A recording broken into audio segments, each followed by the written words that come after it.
علیہ صلاۃ و سلام علیک یا رسول اللہ یا نبی اللہ یا حبیب اللہ صلی اللہ تعالی علیہ وسلم۔ حضرات گرامی، خطبہ مسنونہ کے بعد میں نے قرآن مجید کی بہت ہی مشہور و معروف آیت کریمہ کی تلاوت سے خود کو مشرف کیا ہے۔ پروردگار عالم اپنے مقدس کلام میں بڑے ہی فصیح و بلیغ انداز میں ارشاد فرماتا ہے، الذی خلق الموت والحیاۃ لیبلوکم ایکم احسن عملا۔ ہم نے موت اور زندگی کو اس لیے پیدا کیا ہے تاکہ تم اس میں سے کون اچھے عمل کر سکتا ہے۔ پیغمبر اعظم سید عالم صلی اللہ علیہ وسلم کی حدیث پاک ہے، آقا فرماتے ہیں الموت تحفۃ المؤمن، موت مومن کے لیے تحفہ ہے، خوشخبری ہے، مزدے جافزہ ہے، گڈ نیوز بھی ہے۔ اور فرماتے ہیں الموت مصیبت المؤمن، موت مومن کے لیے پریشانی بھی ہے، تکلیف بھی ہے، مصیبت بھی ہے۔ پیغمبر اعظم سید عالم صلی اللہ علیہ وسلم کے ایک عاشق صادق گزرے ہیں جن کو دنیا حضرت خواجہ حسن بصری رضی اللہ تبارک و تعالی عنہ کے نام نامی اس میں گرامی سے جانتی بڑی شان کے مالک ہیں، بڑی عزت و شہرتوں کے مالک ہیں۔ کون؟ حضرت خواجہ حسن بصری رضی اللہ تبارک و تعالی عنہ، حضرت مولا کائنات حضرت مولا علی مشکل کشا رضی اللہ تبارک و تعالی عنہ کے مرید بھی ہیں، اور حضرت مولا علی مشکل کشا کے یہ خلیفہ برحق بھی ہیں۔ اور حضرت خواجہ حسن بصری رضی اللہ تبارک و تعالی عنہ، آپ کے زمانے کی بات ہے کہ ایک خاتون کی جوان بیٹی کا انتقال ہو گیا تھا،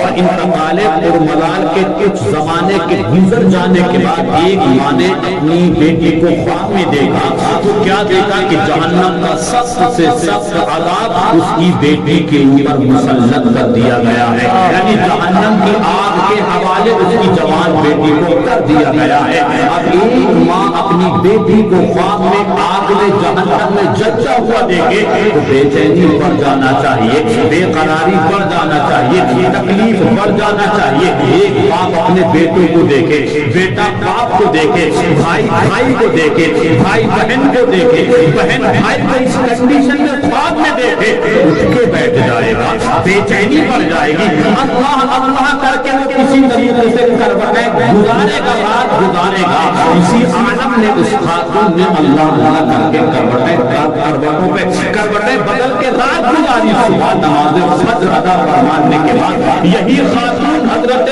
خواجہ حسن بصری رضی اللہ تبارک و تعالی عنہ کی خانقاہ میں تشریف لے گئی، اور تشریف لے جانے کے بعد اپنے باپ کا تمام معاملہ پیش کر دیا، اور کہتی ہے میں بڑا بے چین ہوں، بڑی تکلیف بڑھتی جا رہی ہے، میں نے اپنی جوان بیٹی کو دیکھا کہ جہنم میں جل رہی ہے، اللہ تبارک و تعالی نے نہ جانے میری جوان بیٹی کو کون سے گناہ کی بنیاد پر جہنم کا سخت سے سخت عذاب مسلط فرما دیا ہے۔ شیخ لاسانی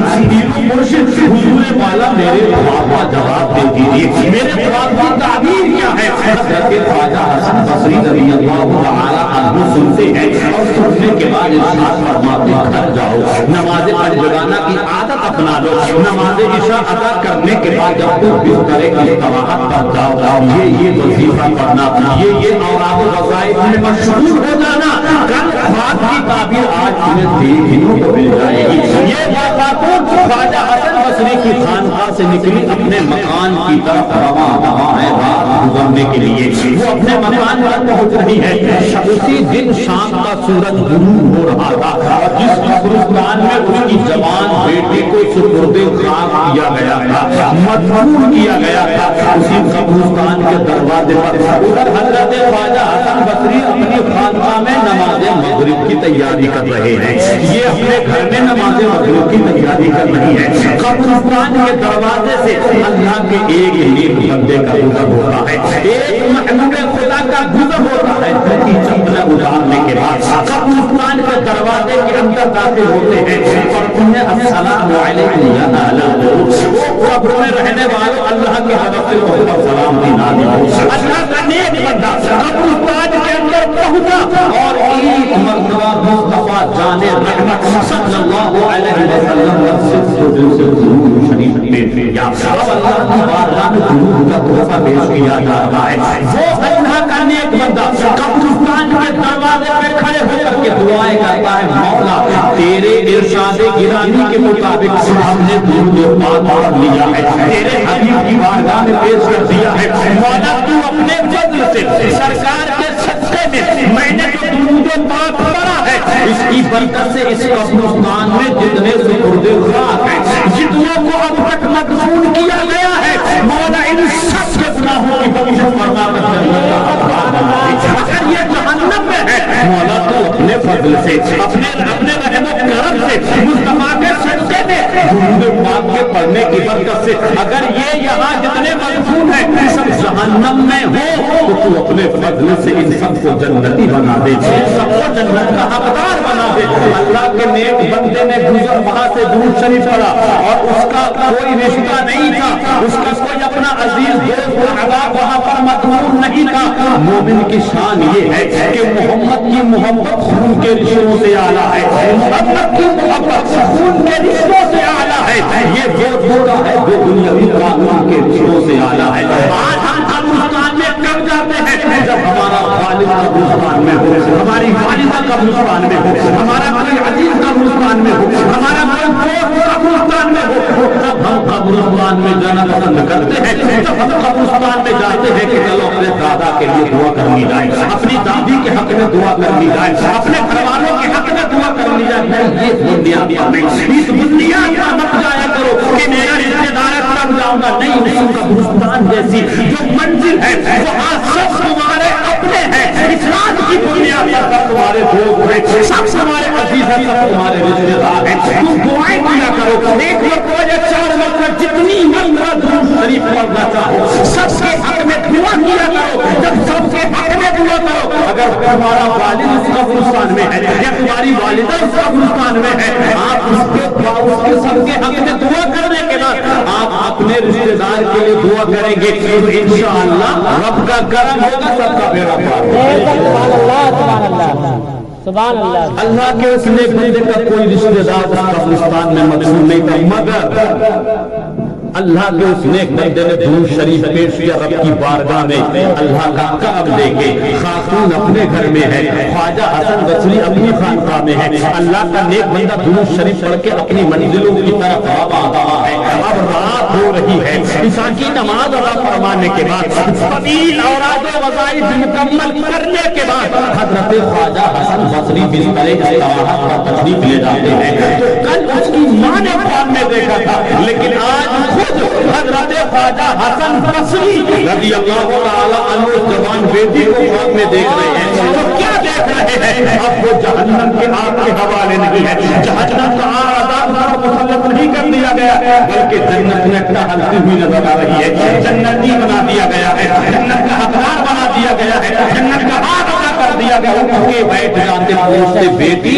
یہ کیا معاملہ ہے کل تجھے تیری ماں نے دیکھا تھا تو تو جہنم کا حق جہنم کا حقدار تھی جہنم کا عذاب خود پہ مسلط کر دیا گیا تھا اس 24 گھنٹے میں تیرا کون سا نیک عمل تیری کون سی نیکی جو کام آ گئی جس کی بنیاد پر اللہ نے تجھے جہنم سے نکال کے جنت کا حقدار بنا دیا ہے وہ جوان بیٹی کہہ کے دوسرے والا میرا اپنا کوئی حسن عمل نہیں میری اپنی کوئی نیکی نہیں بلکہ آج کی شام کا سورج غروب ہونے کے بعد اللہ کے ایک محبوب بندے نے جس قبرستان میں ہم مدفون تھے اس قبرستان میں کھڑے ہو کر کے اللہ کے اس ایک بندے نے ایک مرتبہ درود شریف پیش کیا تھا اللہ کا کرم دے کے مصطفیٰ کے صدقے میں پروردگار عالم نے ایک مرتبہ درود شریف پڑھنے کی برکت سے میری طرح 500 سے زیادہ شخص نبیوں کو آج کی رات میں اللہ نے جنت کا حقدار بنا دیا نعرے تکبیر نعرے تکبیر نعرے رسالت نعرے رسالت نعرے غوث نعرے تکبیر سبحان اللہ سبحان اللہ ایک مرتبہ درود شریف پیش کرنے کی برکت سے رب تبارک و تعالی رحیمی کریمی کی بنیاد پر 500 سے زیادہ جہنمیوں کو جب جنت کا حقدار بنا سکتا ہے تو رب کی رحمت سے یہ امید قوی رکھیے چھوٹے بھائی کی شہزادی کا جو انتقال ہوا ہے اور اس ان کے انتقال اور ملال پر ان کی روح و اصال ثواب کی غرض سے آپ یہاں پر جمع ہوئے ہیں. نہ جانے کتنی مرتبہ درود شریف پڑھا جائے گا, نہ جانے کتنی مرتبہ سبحان اللہ الحمدللہ پڑھا جائے گا, نہ جانے کتنی مرتبہ بسم اللہ شریف یاسین شریف اور قرآن حکیم کی تلاوت کی گئی ہوگی اور کی جائے گی. اس امید کے ساتھ انشاءاللہ تبارک و تعالی جیسے ان کا بیڑا پار ہو گیا انشاءاللہ ویسے ان کی شہزادی کا بھی بیڑا پار ہو گیا. پیغمبر اعظم سید عالم صلی اللہ تعالی علیہ وسلم فرماتے ہیں لا یؤمن احدکم حتی اکون احب الیہ من والدہ وولدہ والناس اجمعین. تم میں اس وقت تک کوئی آدمی مکمل ایمان والا ہو نہیں سکتا جب تک وہ دنیا میں ماں باپ بھائی بیوی بچے زمین جائیداد پراپرٹی یعنی دنیا کے تمام لوگوں میں سب سے زیادہ جب تک وہ مجھ محمد سے محبت نہ کرتا. اسی لیے کسی نے کہا محمد کی محبت ہی دین حق کی شرط اول ہے. اسی نے ہے اگر خامی تو سب کچھ نامکمل ہے. پیغمبر اعظم صلی اللہ علیہ وسلم مکے کی پیغمبر اعظم صلی اللہ علیہ وسلم جب مدینے کی گلیوں سے نکل کے آتے تھے تو جو صحابہ سے چھوٹے چھوٹے بچے ہوا کرتے تھے نا وہ سب کے چہرے کھل جاتے تھے. کوئی کہتا تھا دیکھو مدینے والے آ رہے ہیں, دیکھو آمنہ کے لال آ رہے ہیں, دیکھو عبداللہ کی جگر کے ٹکڑے جگر مارے چلے آ رہے ہیں. ان چھوٹے چھوٹے بچوں میں ایک یہودی کا بچہ بھی کھیلتا تھا. سب نبی کو دیکھ کر کے بھاگ جاتے تھے لیکن وہ ایک یہودی بچہ وہاں رک جاتا تھا. وہ نہیں بھاگتا تھا, وہ یہ کہتا تھا میرے نبی تھوڑی ہے جو میں بھاگ کے جاؤں, میں نے ان سے میرا ان سے کوئی رشتہ تھوڑی ہے. لوگ بچے پوچھتے ہیں بھائی جاؤ تو صحیح, جیسے وہ ہم سے محبت فرماتے ہیں نا تم ایک بار جاؤ تو صحیح انشاءاللہ وہ تم سے بھی ویسے ہی محبت کریں گے جیسے وہ ہم نبی کا کلمہ پڑھنے والوں سے محبت کرتے ہیں. جب بات گزر جاتی ہے دن ب دن گزرتے جاتے ایک دن اس نے فیصلہ کر ہی دیا کہ آج مصطفیٰ کے بعد میں بھی اور بچوں کی طرح بھاگ بھاگ دوڑتا کودتا ہوا جاؤں گا, دیکھوں گا کہ مصطفیٰ کلمہ پڑھنے والوں کے بچوں ہی سے محبت کرتے ہیں اور وہ سے بھی محبت فرماتے ہیں. ان صحابہ کرام کے بچوں کے ساتھ میں وہ یہودی بچہ بھی پہنچ گیا اور مصطفیٰ نے جب اس کو دیکھا تو مصطفیٰ جانے رحمت صلی اللہ علیہ وسلم جو صحابہ کے بچوں سے محبت کرتے تھے ان کا انداز نرالا تھا, ان کا طریقہ نرالا تھا, لیکن اس دن مصطفیٰ نے اس بچے کے ساتھ جو محبت کا مظاہرہ پیش کیا ہے پیغمبر نے جب اس کو آتا ہوا دیکھا تو پیغمبر گھٹنوں کے بل زمین پر تشریف لاتے ہیں اور اس کو سینے سے لگا لیتے ہیں. اس بچے کا دل خوش ہو گیا یار واقعی میں پیغمبر اعظم صلی اللہ علیہ وسلم نے اپنوں سے کہیں زیادہ مجھ غیر سے محبت فرمائی ہے. اسی لیے تو ہم کہتے ہیں یہ دربار رسالت ہے, یہاں اپنوں کا کیا کہنا, یہاں سے تو غیر بھی ہاتھ خالی جایا نہیں کرتے. اب یہ چھوٹا سا بچہ ہے مصطفیٰ کے سینے سے کیا لگا ہے اس کی تو دنیا ہی بدل گئی, دنیا بھول گیا, زمین جائیداد بھول گیا. زبانی کا آلہ ہوتا ہے, سمجھدار ہوتا ہے, ابھی گلوا نہیں پڑا ہے لیکن مصطفیٰ کا عشق دیکھے, مصطفیٰ کی محبت دیکھے. پیغمبر کا مسجد نبوی شریف میں تشریف لے جاتے تھے نماز پڑھنے کے لیے تو پیغمبر کی نالین مبارکہ کو وہ اٹھا کر کے کبھی بغل میں رکھ لیا کرتا تھا. یہ ڈیوٹی حضرت انس بن مالک کی بھی تھی اور ایک صحابی حضرت ربیعہ ان کی ڈیوٹی یہ تھی کہ مصطفیٰ کے لیے وضو کے پانی کا